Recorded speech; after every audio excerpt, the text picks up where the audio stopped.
Hello, good evening, and welcome to the TNT Show. I'm John Drummond, and I'm your host for the next 60 minutes. By the way, I should add that this is show 181, which means that based on an average of 50 shows per year, which is difficult to do because we've got Christmas and we've got other holidays in between, that works out at well over 3 years of The Nation Talks. And that's The Nation Talks to people who really matter, people who make things happen, and people who have, by and large, with one or two notable exceptions, Scotland's interest at heart. So it's quite an achievement. I mean, bearing in mind the BBC can scarcely find one person per year who has Scotland's interest at heart. The fact that we can do it consistently, I think, should commend itself to you. In fact, we often like to title ourselves as the antidote to BBC Scotland. Well, you know, it's been an interesting day in the life of British democracy, if that isn't an oxymoron, i.e. a contradiction in terms like military intelligence or business ethics. We hear today that the body of the former First Minister, Alex Salmond, is being returned to his homeland by private jet paid for privately. The reason appeared to be that when the RAF were asked to do the honours, they declined. They declined that opportunity, and it was left to private interest to bring a patriot back to his homeland.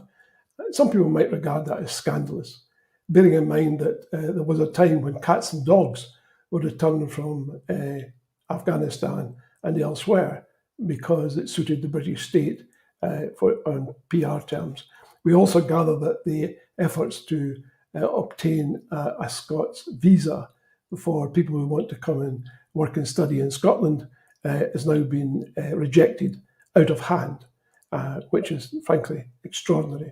The other thing we learn, and some of you may be pleased by this, others may be saddened, which is that the BBC is entering a further phase of austerity, which means the £300 million that is spent in Scotland, well, it's not spent in Scotland, it's the formal budget. Most of it goes on question time, which is not part of the Scottish psyche, some would say, and certainly doesn't represent Scottish interests, but it's paid for by Scottish licence holders. That £300 million budget must be under some scrutiny, if not in jeopardy. And I guess some people might regard that as being a good thing. We have to wait and see. I want to turn briefly, before I introduce our great guest tonight, to talking about Keir Starmer. Keir Starmer has been telling the House of Commons that he is putting children at the heart of his education policy. I suppose that's better than putting them up the chimneys. While he was on, it was revealed that he met personally with Taylor Swift. Of course, he was on another freebie. Let's talk for a second about people who are not on freebies.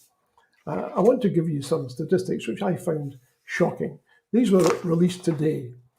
A 1.7% rise in benefits. This is for people who are eligible for winter fuel allowances. And those who are carers and those who are on benefits will recognise some of these terms instantly. A 1.7% rise in benefits from April will mean, for example, a rise of £1.85 a week on attendance allowance, or at the highest rate of PIP, £1.40 a week for carers. £1.40 a week for carers. £1.85 a week on attendance allowance. To put this labour largesse into context, a first-class stamp costs £1.85. So what Labour are telling you is that they value a pensioner and their welfare at the same level as a first-class stamp. I mean, is this truly the change that Scottish pensioners were seeking when many of them were persuaded to vote Labour? I don't think so. I really don't think so. And we have to wait until the full effects of winter strike that community, and where they find themselves having increasingly to choose between heating and eating. they won't, I suspect, be appreciating that change when it happens. Very sad news, but there we are. I want to just talk about one thing on a flippant nature, if you'll forgive me. Apparently, a number of England supporters are terribly upset that the England team will be led by a German.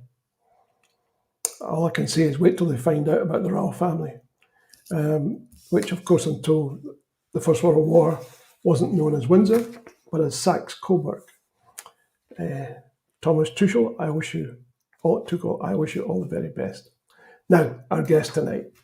It's a great pleasure to speak with Mark McNaught, Professor Mark McNaught, and we'll be talking about a whole range of things. So without further ado, join me in welcoming Professor Mark McNaught. Hi, Mark. How are you? I'm very well, thank you. And I very much appreciate you having me on your show. I've been wanting to for a while, and I wanted to talk about EFTA and certainly other things that have come up in the meantime. So thank you for having me. I really appreciate it. Well, thank you for joining us.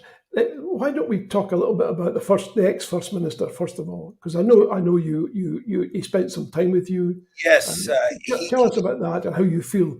He came over to Rennes, France, as part of his Albus strategy to internationalize the Scottish independence movement, and he gave a speech at Sciences Po, or Political Science Institute here in Rennes. And he arrived in the morning. We went out and had a nice crêpe for lunch with Tasmina and Chris McElhaney. He made a speech. We went out to have a nice Italian dinner, and it was just a lovely day. He's erudite, charming, extremely intelligent, and you certainly got the sense being with him that despite whatever flaws he may have as a human being, which everybody does, he is a very impressive human being. And it was a real pleasure to have an honor to have that occasion to spend that day with him about 18 months ago. So don't you find it terribly ironic that the BBC in particular has raked over a lot of old coals, as it were, to try and blacken the man's character when he's dead? I assume because a dead person cannot take legal action, they now feel free to traduce his memory. Yeah, I don't understand. What's the point? He's gone. He's passed on. What's the point of digging this up and rehashing all of these old accusations and stuff like that, and just trying to sort of cast this doubt on him, about his, and again, he wasn't a perfect human being by any means, but no. At the very least, allow. Did he ever claim to be perfect? No, of course not. Of course not. I mean, I often say on the show, some people ought to pick up a history book, just one. There's masses, but just one. Pick up an American book, a book on American history, for example. I don't have to tell you that George Washington wasn't peerless in private life, and neither was Thomas Jefferson. He was the greatest land speculator of his age, and he was head of one of the Virginia militias, which basically took over land and sold it and kept going, after the 7 Years' War in 1763.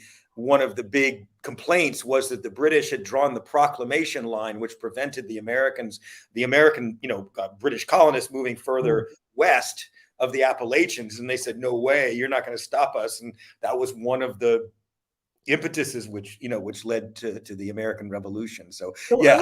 Let's also put it in context. I mean, there was a statement that said all men are created equal by people who own slaves. Yeah. So, I mean, this is why I wonder about, the shallowness. I mean, I expect the media in Scotland to be shallow because they've demonstrated that consistently over a long period. And I'm not just talking about a couple of 3 years. This is decades. And the reason for that, in part, is because of the low standard of editorial control. Yeah. I mean, the editors are fairly mediocre people. And I think that shows in the people they hire and the material. It's all part of the filtering process. It's all part of initial filtering process that starts at the bottom, goes all the way through education, goes all the way through everything. So the people that get to the top are the ones that sing the right tunes. The free thinkers and the dissidents, they don't make it up through that. So and you see that very much in education. I've taught at Sciences Po Paris and other places, and they're not always the smartest people, and they have this. They have this particular ideology which gets them where they are, and if they didn't think that way, they wouldn't be there. Basically, yeah. I remember Andrew Neil certainly, but a whole bunch of editors from different newspapers being interviewed by an American philosopher, and they said, "But we have a free press." Noam Chomsky, yeah. Chomsky it was, yeah, and he said it's not free, and the interviewer said, "Oh, it is, because look at me tonight. I can ask you anything I want," and he said, "But you won't. That's why you're there." Exactly. I've watched that video many times, and he said, and Andrew Marr gets very defensive, but how do you know I'm self-censoring? Oh, you're not self-censoring. And Noam Chomsky says, I'm sure you believe everything you say, but if you believe something different, you wouldn't be sitting while you're sitting. You wouldn't be sitting there. Absolutely. And who was it he said that to? Andrew Marr, who was yeah, you the very same. It's on next to Andrew Marr, Noam Chomsky. You can watch the video, and very amusing. It's worth seeing that. We've already a bunch of questions that have come in, but I want you to give you a chance to talk about the conference you took part in recently, and some of the major talking points from that. Yes, your contribution. About 4 years ago, we founded the Scottish Sovereignty Research Group, and we've been prior to the 2021 Holyrood elections, we were in contact with EFTA, which I'm going to get into much more in a few minutes, the European Free Trade Association, and we asked them specifically if Scotland could become a member. And if they use the 2021 elections as a kind of a plebiscite, as long as it was what they called democratic event, which affirmed majority support for independence, that they would consider that a legitimate means of achieving independence. Scotland could have, the day after that, written a letter to the EFTA Council requesting membership. There you've got 4, not 27, but 4 members who, and my impression that I got when I spoke to this representative of the Secretariat, that he wouldn't have told me this if he had not, cleared it with other people. I can't imagine him just saying to some citizen like myself, who had nothing to do with government, this without having, at least spoken to a colleague. Then it would have gone on to the EEA Council, the European Economic Area, which is essentially the single market. So you have and you also have the Customs Union, which is separate. But in any case, we were at the Scottish Currency Group conference a few weeks ago in Dunfermline, and my colleague David Henry and I gave a presentation, of which I believe there is a link in the description box below, if Kevin has put that there, that I would encourage you to watch, because it gives much broader context. Essentially, I explained what EFTA is, as opposed to the EU. I explained the accession process, which is very different and much, much more complicated for the EU than it is for EFTA. And also I brought up a lot of observations that I had about EFTA versus EU membership, most notably centering on how much simpler it was, and emphasizing that we went, David and I, just about a little over a year ago, went to a conference in Brussels at the EFTA House. And we were about the EEA and about the function of the EEA, and we met people from the EU Commission and EFTA. They were working very well together on EU law pertaining to the European Economic Area, and we were very impressed. And they were very enthusiastic about the prospect of Scotland joining. It's just like, but. They were just saying, you got to do it, man. It's not up to us. You have to be assertive. Let's take a question from Hashbury is asking, could Mark explain the difference it would make between joining EFTA and being an associate member of the EU following Scotland's application to join? Okay, and I will preface this remark by saying that it really depends on the association agreement.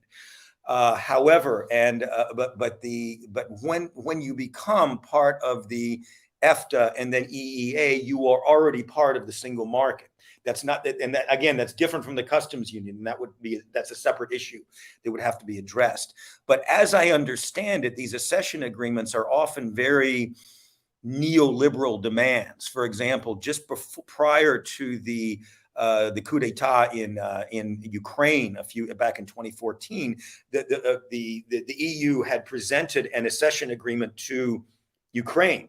But what essentially that meant was that if they agreed to it, there would have had to be a customs border between Russia and at least Eastern Ukraine, and then given that their whole industry has been very intertwined for many years, it would be very, very complicated.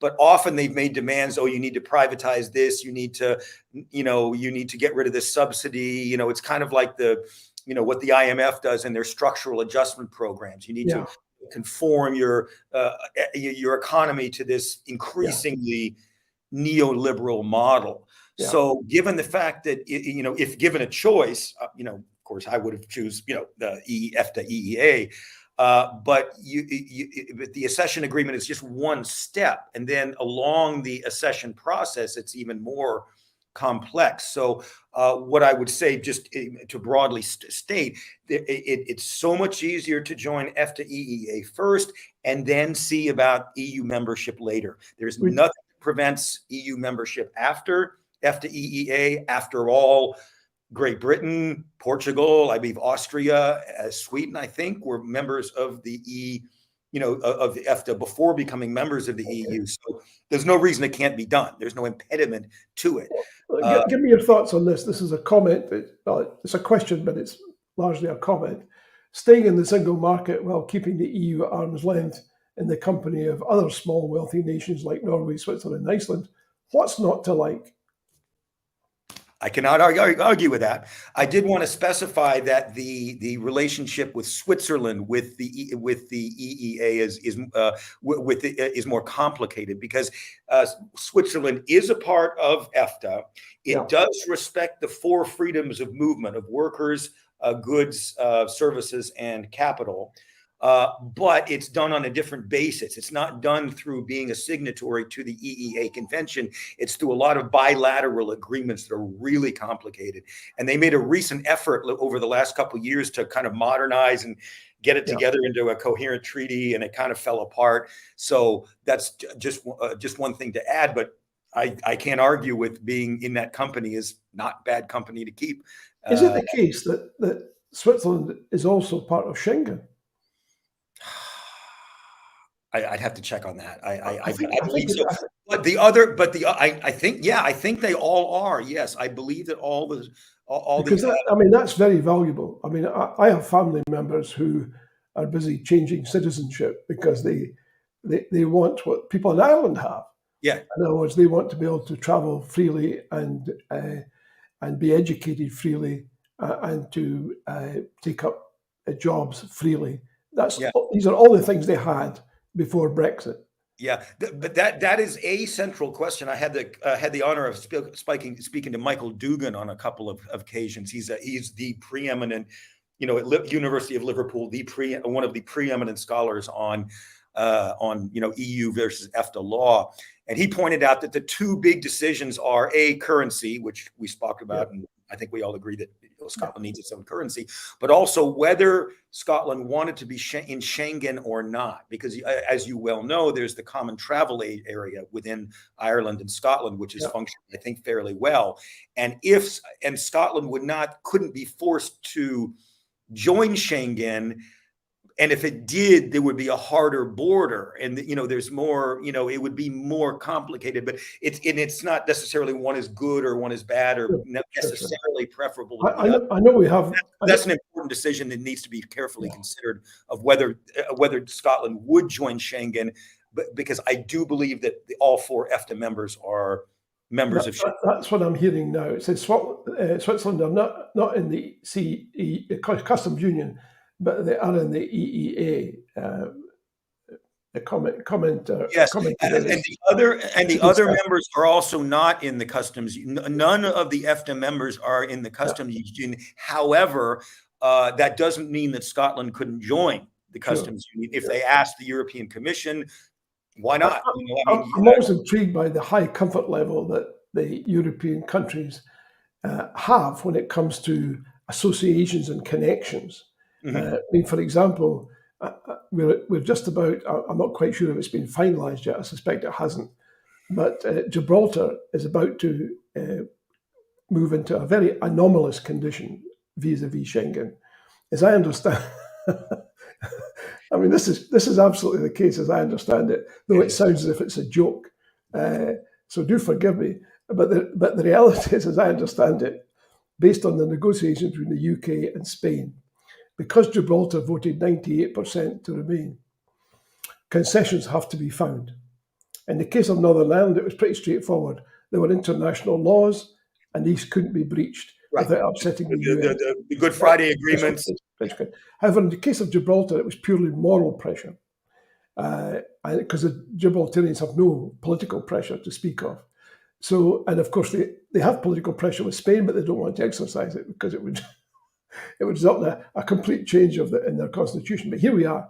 This is the deal that I understand has been struck, but not finalised, is that Gibraltar will somehow obtain Schengen status. Okay. Now, that being so, we have the ludicrous situation whereby people can travel from Switzerland, from France, from Belgium, from Spain, from Italy and elsewhere without a passport. However, British passport holders would have to have a passport because Gibraltar isn't Schengen. And I'll tell you why that was reinforced by a decision made by EasyJet last week. EasyJet were flying into Gibraltar on a scheduled service. And owing to bad weather, they were diverted to Malaga. The difference right now being, the major difference between Gibraltar, if you're flying from the UK, and Malaga, is that Gibraltar is in the UK, but clearly Malaga is not. So in other words, these 200 odd people were kept on the plane while the Spanish authorities worked out what to do with those that didn't have passports. And they said, well, if you haven't got a passport, we don't know who the hell you are. And if you don't have residency, we certainly don't know who you are. So you could be anybody wanting to enter Spain, and that's illegal. Yeah.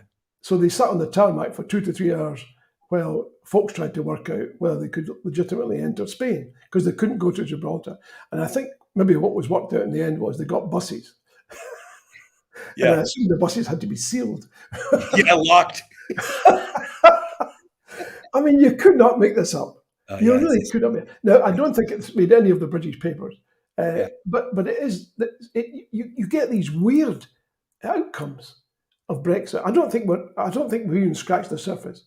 No, I agree, and there's so much we wouldn't know about. Yeah. I've been quite lucky in, I'm a resident of France. I very easily got I couldn't know, my British passport was no longer valid as a means to stay, but they gave me a titre de séjour, last 10 years, renewable, free.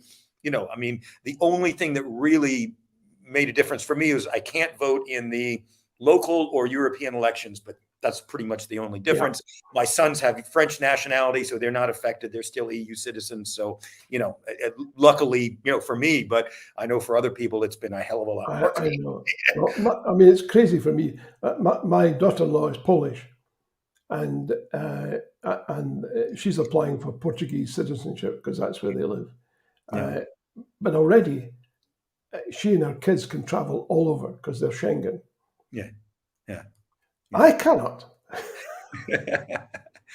And I want to make another point just before we move on about the conference, because I talked about EFTA, the accession, and different points about it, and my colleague David Henry gave a beautiful example. He had a piece of carpet, and this was a carpet that he had bought because he did the Geneva Motor Show back for several years, and he would normally they set up a booth for you, but you have to pay, and it was like it was like some ridiculous amount of money per square meter, and he could get the exact same carpet at Edinburgh for like £1.50 a meter. So he bought it there. But then just the headaches of getting in there, you have to list everything, every product, where it, how much you paid for it, did you pay the taxes, did all that, and it was just, the basic point is there needs to be a customs union of some kind. And one of our next projects is we want to do a comparison of different borders that are comparable to what Scotland would be with England, basically, because England would presumably not be a member of the of the EU or EFTA. They've already ruled out anything really. Because they have to join the EEA, and the EEA would say, "Well, you just left us. You want, but Scotland's in a different situation." But surely you've got the situation in Northern Ireland as an exemplar as well. Surely. Yes, and also the Norway-Sweden border is another interesting example to look at, because one's in EFTA and one's in the EU, but they have a long history of borders together. So that's another one we'll look at. Again, I don't know that. Certainly, Northern Ireland is an example that we're going to. Let's take just a very brief hiatus. I want to give a special shout out to William Ferguson. William Ferguson is the latest member of the Indie Live YouTube channel.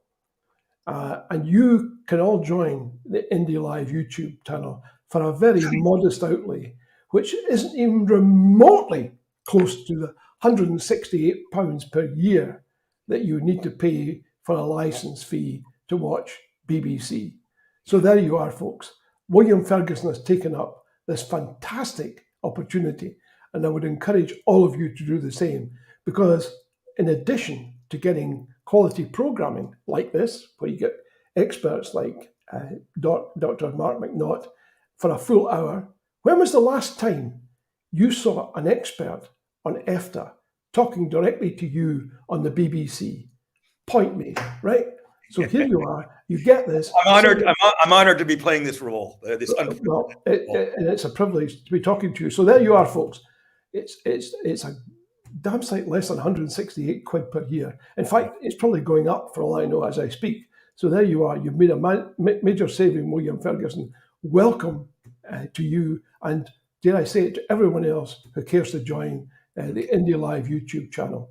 Join us, enjoy the show as we set out to inform and educate and entertain. And when we're all these things wrapped up together on the BBC, and certainly BBC Scotland, which is just about given up, frankly. So there we are. Let's get back to talking about EFTA. Yeah, if it's appropriate, I'd like to address a couple of kind of comparisons between the EFTA and the EU have been, because I found that in the debate, you had, basically in the view of some of the SNP members I've spoken to, well, we had the 2016 Brexit referendum. Scotland voted overwhelmingly to remain in the EU. They were taken out. Scotland was taken out beyond its will. Therefore, we should make a direct connection between voting for independence and voting to be in the EU. Yeah, I agree. And I think that would be a mistake, to be perfectly honest. Yeah. I know a lot of people, well, Jim Sillars most notably, but others that are very against, EU membership for, I think, legitimate reasons, although I do appreciate why, the advantages of being a member. But one of the big arguments that I've heard from Alan Smith and many others, oh, well, we want to be at the top table and we want to be the rule takers rather than the rule makers. You hear that frequently. And based on my admittedly limited experience, just having attended that meeting last year, I saw the really close degree of cooperation between the EU, the EU Commission and their equivalent kind of in the in EFTA, and you'll see in my in the link to the presentation that I go through that the EU and EFTA have kind of analogous institutions that work very closely together. And I was wondering, well, where are all these horrible rules that were crammed down EFTA's throat that they didn't want? And I asked at one of the events, I asked, well, have you ever had anything that you really objected to? They're like, no, because under the treaties, the EU, before they pass a law that pertains to EEA, so it's not, I mean, there's a lot of EU law that EFTA has nothing to do with.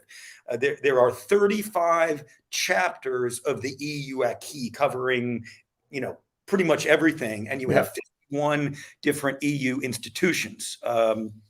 Eurostat, things like avionics, you name it, they got an institution that covers it. But the EEA members are only bound by what they've signed up to through the EEA agreement, and anything any law that pertains to that has to be submitted to the EFTA first before it's passed, and they can give their input, and often they've given really good input that has improved the law. So while it's technically true that they can't block it because they don't have voting rights in the EU, they do have a lot of influence. They have a lot of goodwill. They work very well together. And I don't, and from according to what I've seen, they don't. It's not like they just cram these things down down EFTA's throat. And I also found a remark from someone else, I think who was on the EU Commission. And she said, well, and she was remarking, well, a lot of the EU states feel exactly the same way, that they're having this stuff rammed down their throat, even though they're at the top table kind of thing. So that was one, that was one observation.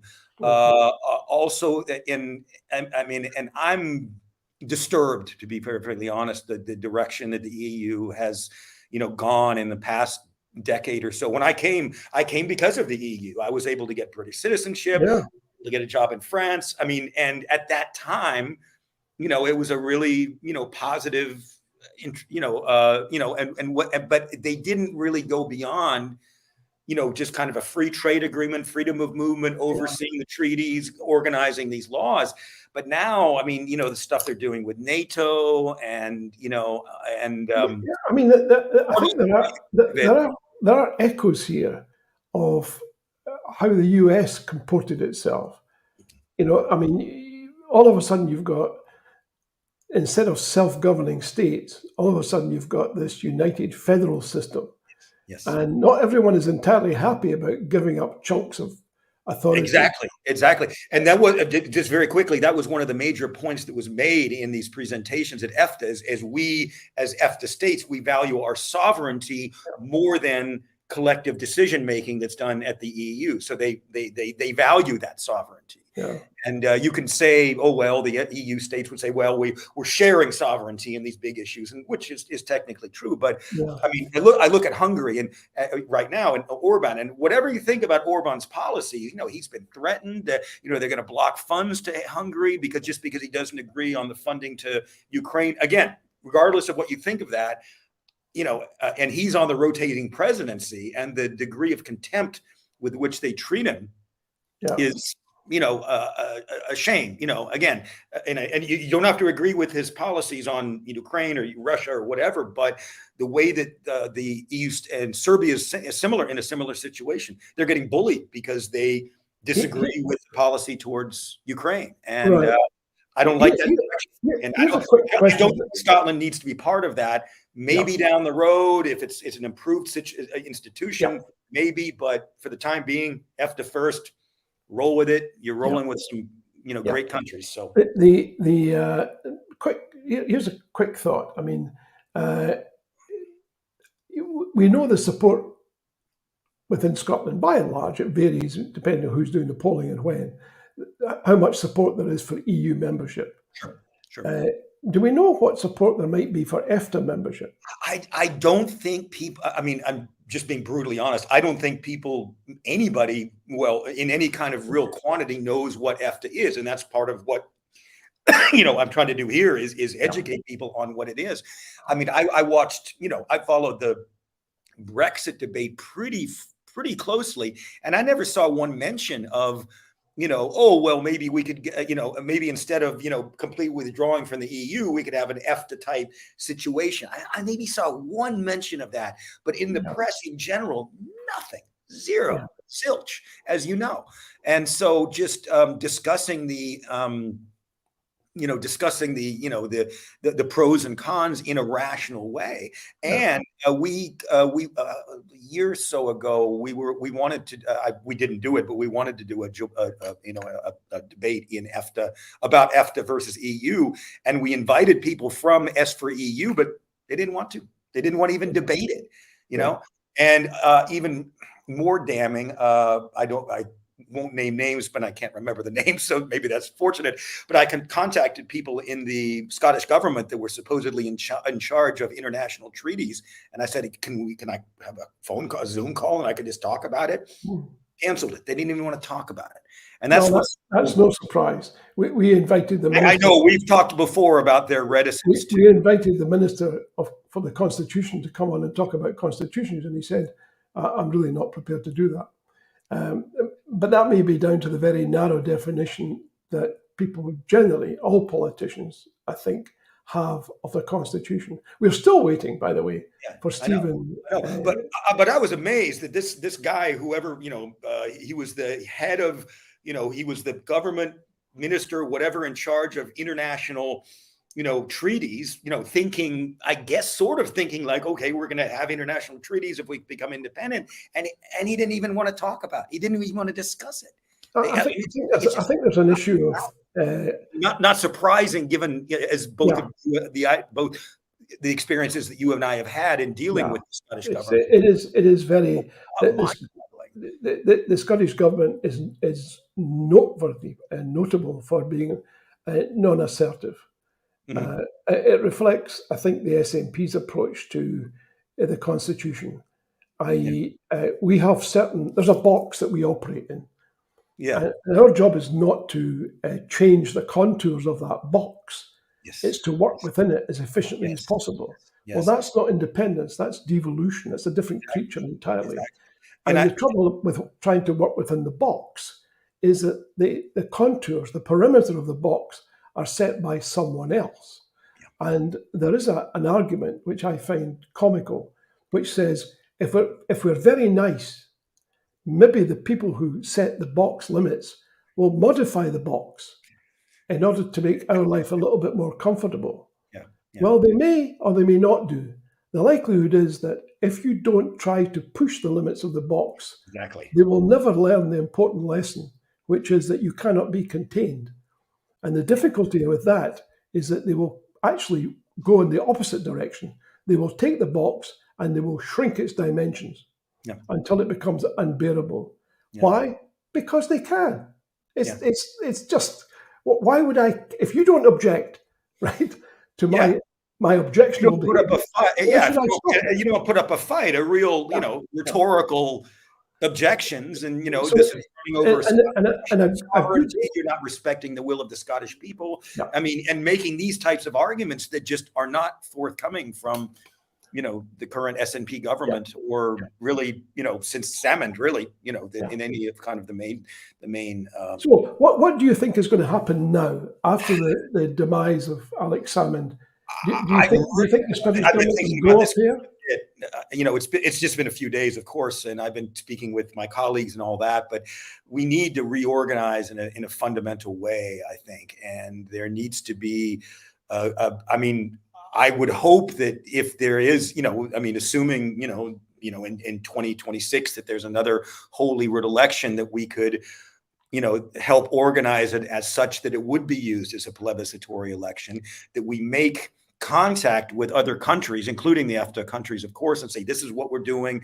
This is how we want to achieve independence. You can see that we've tried with the British state. It hasn't worked. You could look at the Declaration of Independence and see exactly the same, the U.S. Declaration of Independence saying exactly the same sentiments.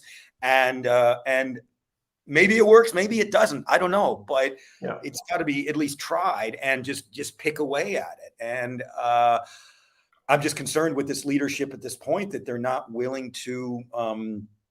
They don't want to. It's not even rocking the boat. I mean, it's just inquiring and finding out about what the options would be for Scotland and their complete reticence to engage in that. We again, going back to that meeting that we went to, and there was in Brussels last year, there was someone from the Scottish government who worked at one of their Brussels offices, of the Scottish government that the British government was, Sorry, Mark, just be careful. The person can't be identified. No, and I won't. But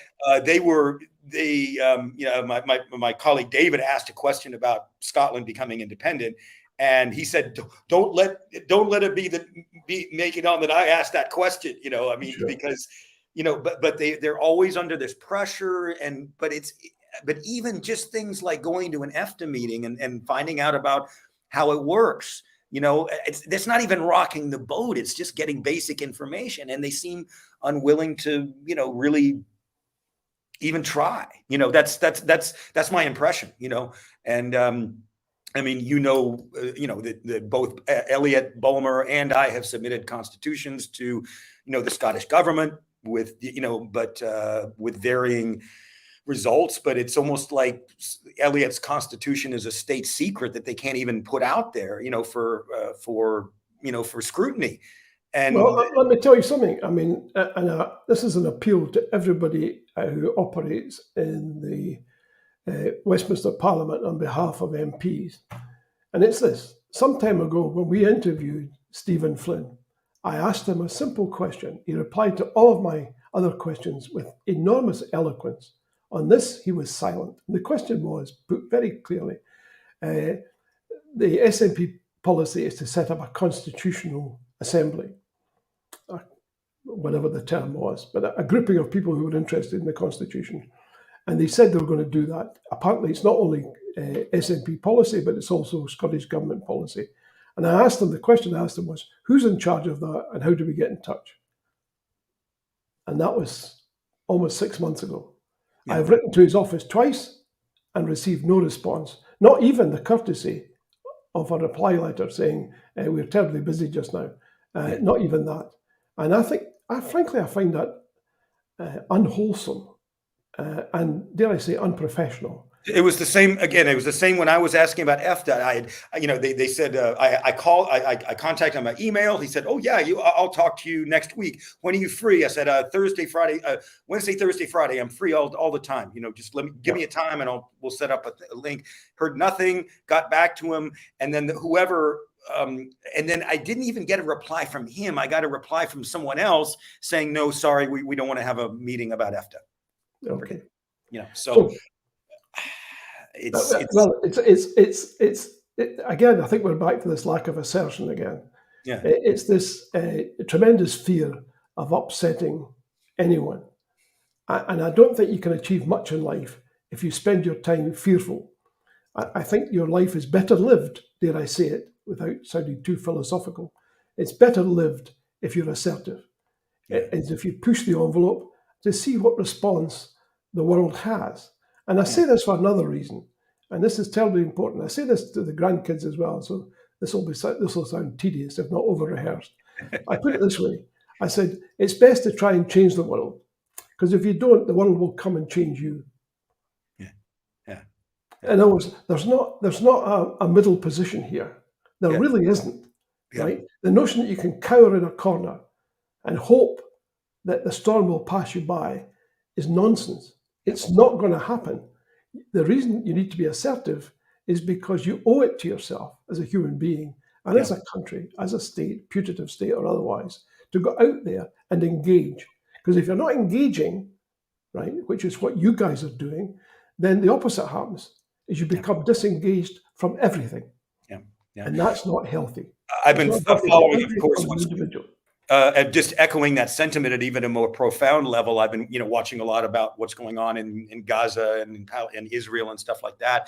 And you have people like Norman Finkelstein who have been following this and chronicling the horrific, situation in Gaza for many years.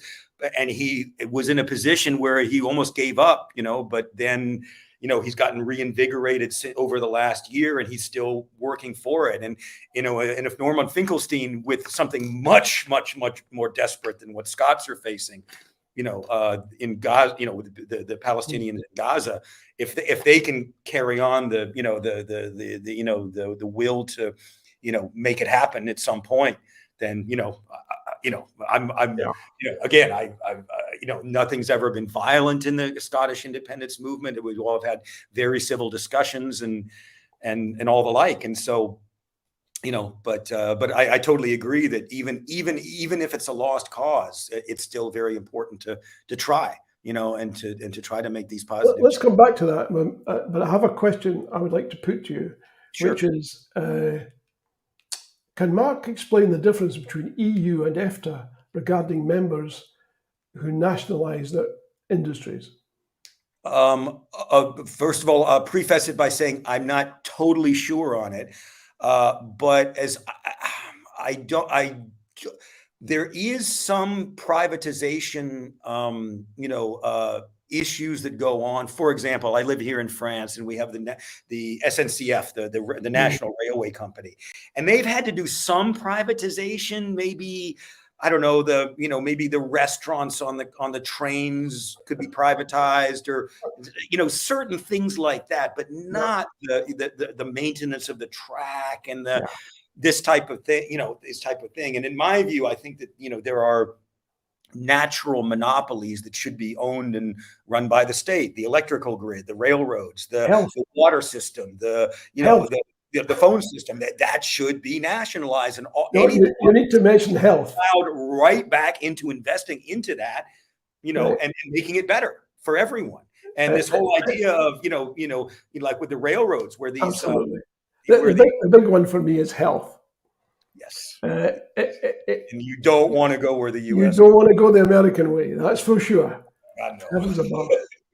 Yeah, I mean, that's just the craziest health system I've ever seen in my life. Where you take all the bits that make money and you privatize them, and the bits that are left, you say, well, you need an insurance policy. Yeah. What do you mean you can't afford an insurance policy? Yeah, and even when you can, there are so many co-pays and deductibles and all of these things, and it's still ridiculously expensive. And that's another reason. That's another reason I live in France. It's excellent system, but anyway. Yeah. Well, the public service works great when it comes to health and areas like that. But just to get back to the number, the question that was just asked, I don't think there is some kind of EU privatization stuff, and maybe there might be some accords that the EFTA countries might have with others that require some kind of nationalization because they have their own trade deals with different blocs. I again, not an expert, so I'm not claiming to be.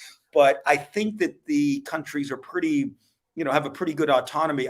And they're not. I don't think any of them are forced into nationalization. For example, they might be through some free trade agreement, but they can't. But they wouldn't be necessarily forced into that. Okay. So, yeah.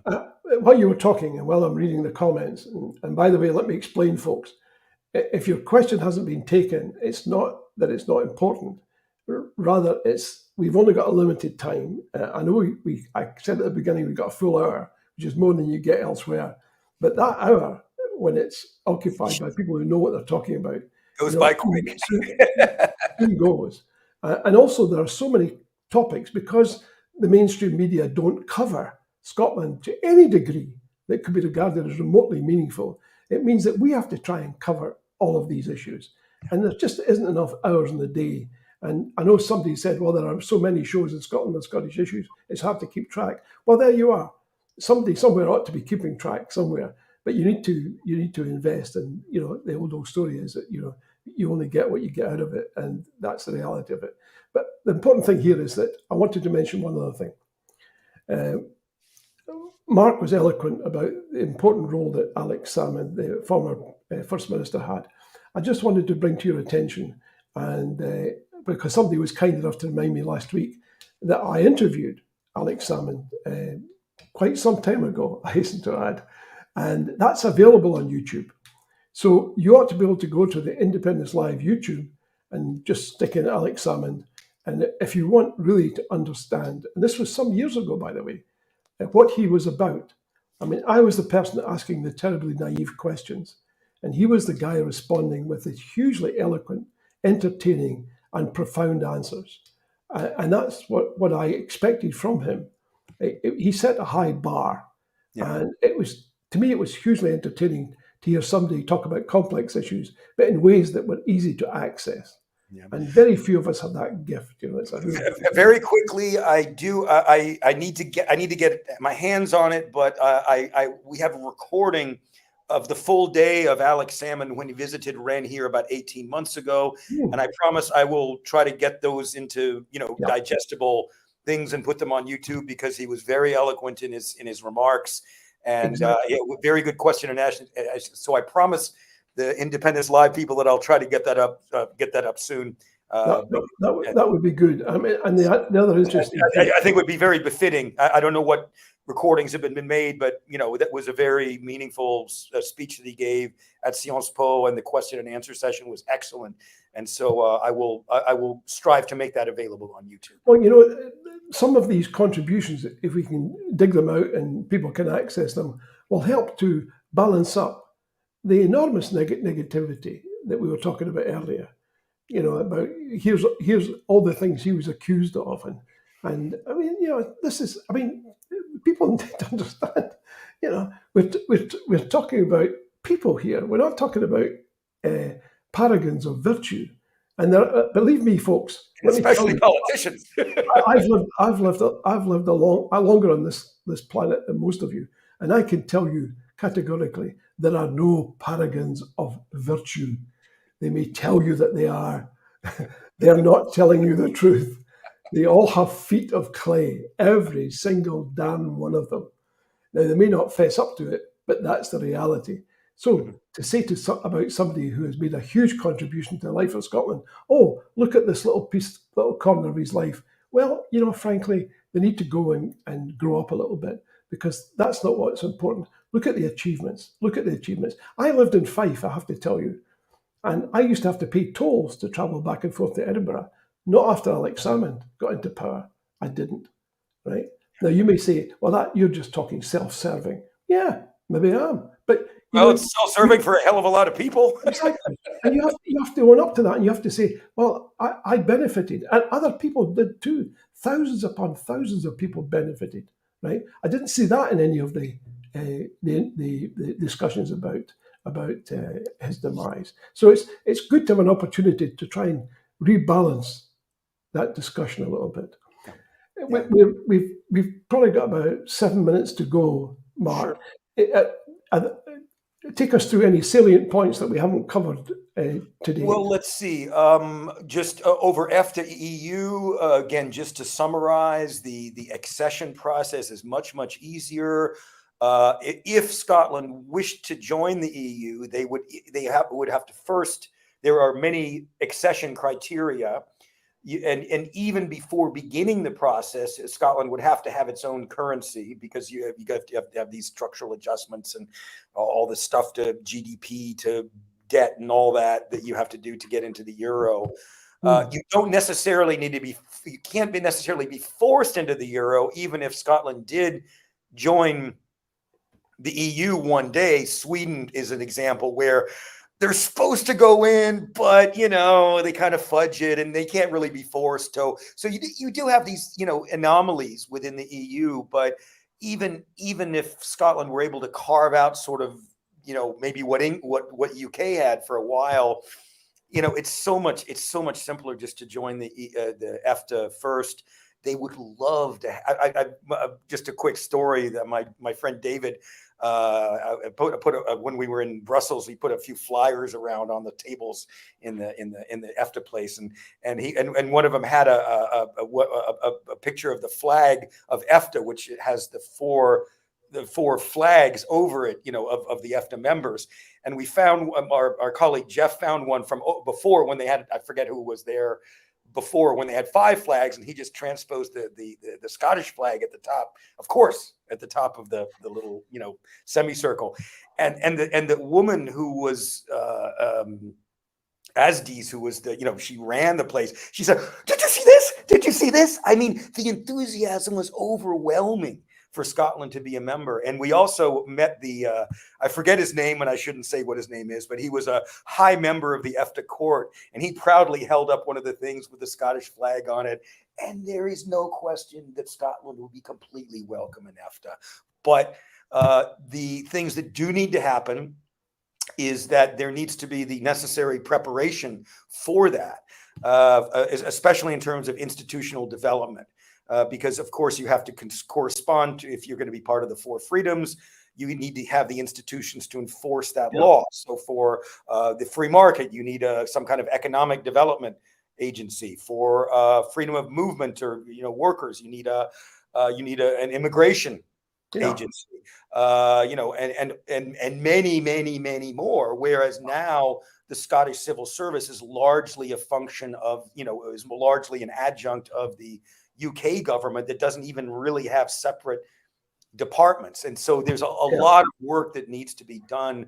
However, I really feel that doing it through EFTA first, at the very least, where they would be much more, in my view, I'm just, seeing this out, they would be much more open, flexible in helping Scotland develop the necessary institutions, whereas I think the EU would be more demanding. Oh, well, it needs to be like this, or it needs to be like this, and more controlling over what the institutions Scotland's developed. So I just think, at least initially, EFTA membership offers a flexibility and a warm welcome.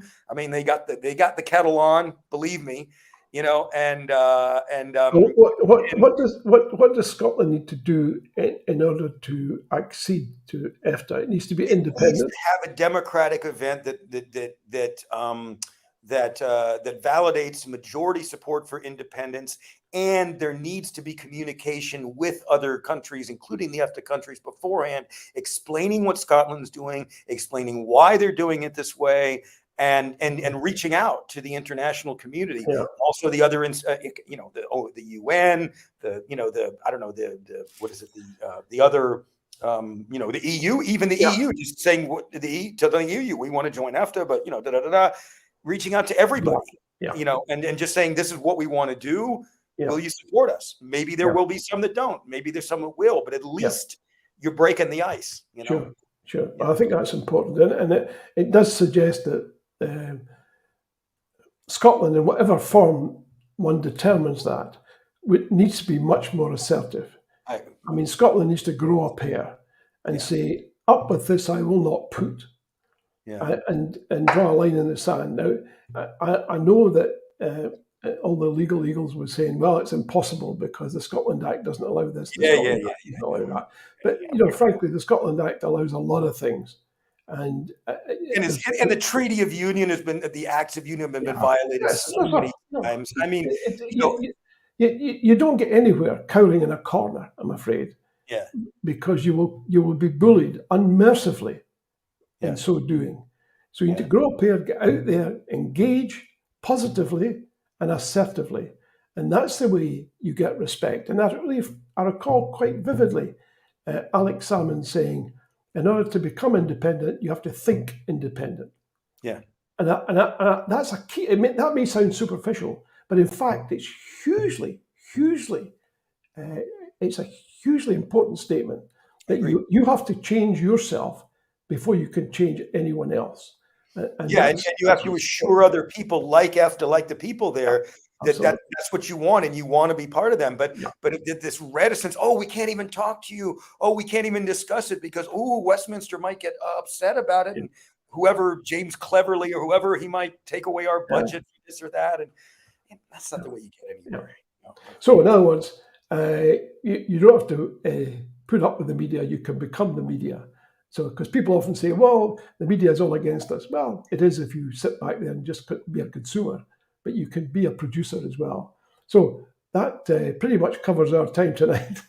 I regret it because, but I'm more than welcome to come back anytime and would be delighted to talk to you more about EFTA or any other issues. But you know, but I think it's very important right now to have some serious discussions about what direction it goes, given Alex's no question, absolutely, what direction we go, because we have the talent. We got some brilliant people out there who have been working for years. What to do is, if you wouldn't mind, tell them that they're welcome on the show. I need to close right now. It's 59 minutes and 59 seconds. Okay. So that's us coming to an end. Let me conclude by... Thank you, John, for having me. Thank you, everybody, for watching. And John, close it out. Okay. Take care, everyone. Look after yourselves. Join us for the 182nd show. We will have another talented guest and we'll have another engaging interview. Tell your friends that they don't have to put up with all the crap on BBC. If they want to really be educated, informed, and entertained, this is the place to come. And there are many other shows of a similar ilk. Use them. Look after yourselves. Be safe. Take care. Good night. See you soon.